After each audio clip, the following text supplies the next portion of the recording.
shows na kami. Tapos siguro tatlong beses pa lang kami binayaran doon. Talaga? Pero pinapatigil niya ng papa ko pero masaya naman. Kumbaga passion mo na yun? Oo. Masaya. Kung ganun, yung passion mo yun, siguro masasabi ko ng ano, okay lang yung ganun na hindi ko nababayaran minsan. At least nagagawa mo yung gusto mo. Masaya. Tsaka dadating lang yan. Huwag mo lang gagawin yung nagmamadali ka sa lahat ng bagay. Dapat, hintay lang. Dapat tama yung timing mo. Pag sumakta yung timing mo sa lahat ng mga bagay, gaganda yung takbo ng ginagawa mo. Ikaw, anong ginagawa mo para nami-maintain mo yung ano mo? Wow, parang wow, Daniel Padilla. Ha? Paano mo nami-maintain? Dati kasi, ako, nung nagsisimula pa, ayoko nang binabago yung damit ko.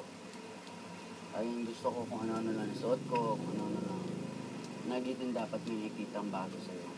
Yun ang sinasabi ng mga, siyempre, mga taong may mas mga alam sa showbiz, sa industriya, gano'n. Dapat lagi may bago sa'yo kasi kung wala kang bagong pinapakita, magsasawa sa yung tao kasi yun lang, para yun lang naman kayang gawin yun, ganyan. So, dapat ipakita mo rin, may mga iba ka rin kayang gawin. Or may something na bago sa'yo para may maano lang sila. Tsaka ang pinaka-ano lang naman ay maging simple ka lang. Huwag kang masyadong, alam mo yun, huwag kang magiging mayabang. Tsaka huwag mong i-take for granted yung mga nakukuha mo. Laging kung ano nang bibigay sa'yo, happy ka lang. Hindi mo kailangan ipagyabang sa mga tao. Okay, kung ano papanood kitang galing mo na yung mag-acting. Yes. Mag-acting? Hindi pa. Ako.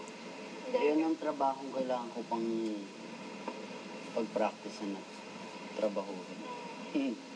Pero magaling ka na. Hindi magaling. Ano lang? Nasasanay pa lang.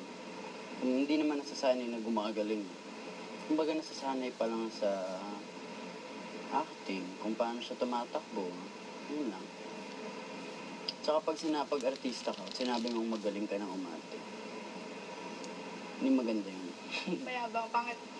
Hindi naman mayabang, pero ibig sabihin na satisfy ka na sa mga ginagawa mo. Hindi mo na pinupush yung sarili mo, mas gumaling pa parati. Kasi pag sinabi mong magaling ka na, okay ka na doon. Diba? Mas maganda na parang lahat ng ginagawa mo. Parang kaya ko pong mas magaling pa doon. Sa next kong gagawin, yun yung mas maganda. Grabe, hindi ko na nakakain. Wala na ito sa loob. Kaya pusin ko na to. Baka hanggang bukas yun.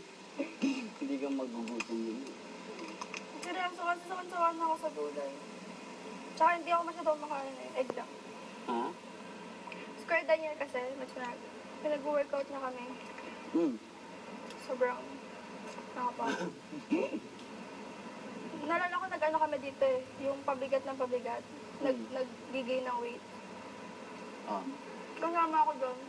Sa bumigat? Sabi ko. Tapos nakalaban ko si Nicole. Nicole? 15 years old din siya. Sino si Nicole? Anak ni, Feb. Oh, yeah. Okay. Nakalaban ko siya. So, sobrang, doon ako, yun yung test namin na sobrang nahirapan ako. Sa pagpapapayat? Hindi lang doon, kasi, doon nakasilala yung nomination namin. Yung pagpipilian ng Tapos, dito yun eh. Hinati kami sa 2 grupo. Sa kanya 4 na. Sa kanya wala pa pupunta, sabi ko, wow. Pero buti naman, naging pantay. Oo naman. Papantay naman talaga. Hindi, sila yung pumipili, yung housemates. Kung kayo na sila gusto pumunta.